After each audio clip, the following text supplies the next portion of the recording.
भगवान का आश्रय लेते ही तब तक आप न समझना कि आपका आश्रय हुआ है। भगवान का आश्रय लेते ही ये चीजें बढ़ने लगती हैं। ज्ञान, विद्या, श्री, कीर्ति, आध्यात्मिक शक्ति, सौंदर्य, माधुर्य, इसका आपके अंदर विकास होने लगता है, क्योंकि सब भागवतिक हैं, भगवान के अंश से उपासक में आने लगते हैं। स्वामी का प्रभाव दास में आ जाता है। अरे एक साधारण कीड़ा भृंगी अपना प्रभाव दूसरे कीड़े पर डालकर उसे भृंगी बना देता है, तो भगवान का नाम गुण रूप लीला धाम तुम्हें ये नहीं प्रदान कर देगा। भगवद आश्रय लेते ही जिसके भय और विषाद नाम जप से नष्ट हो गए, नाम जप और सत्संग से, उसके हृदय में ऐश्वर्य भगवान का प्रकट होता है। तो बाह्य और आंतरिक दोनों वो ऐश्वर्यवान होता है। ज्ञान, विद्या, श्री, कीर्ति, शक्ति, सौंदर्य, माधुर्य, ये प्रकाशित होने लगता है। बिना किसी बनावट श्रृंगार के उसके चेहरे पर आकर्षण होता है, देखते ही हृदय लुभायमान हो जाता है। ऐसा माधुर्य होता है भक्तों का, क्योंकि माधुर्य सिंधु प्रभु का चिंतन होता है।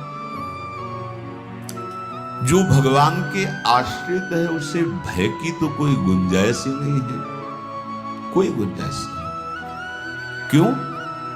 क्योंकि वो भगवान सर्वशक्तिमान उसकी रक्षा में रहते हैं। बहुत छोटा सा प्रसंग है। एक नीलांबर दास नाम के महान भक्त हुए हैं। जन साधारण गृहस्थ की तरह जीवन व्यतीत करते थे। एक दिन उनको सत्संग सुनने को मिला। सत्संग में जब जैसे यही सब सार बातें, तो उनको लगा कि अभी तक तो हम अपने को पूर्ण मान रहे थे कि हमारे पास रुपया है, पत्नी है, पुत्र है, घर है, सब मौज मस्ती है, लेकिन ये सब छूट जाएगी मरने के बाद, फिर मेरे पास क्या रहेगा? सत्संग यही अंदर आपके विवेक डालता है। बड़ा पश्चाताप उनके हृदय में हुआ। ये है कृपा, जिसको अपने लौकिक भोगों के बीच में रहकर उनसे जलन पैदा होने लगे, जान लेना भगवान उन पर बहुत कृपालु हो गए हैं।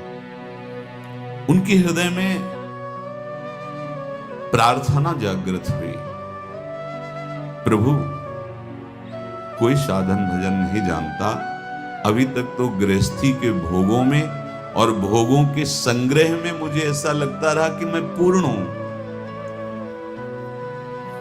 पूज्य श्री सूरदास जी के शब्दों में मानो नीलांबर दास जी की ही प्रार्थना हृदय से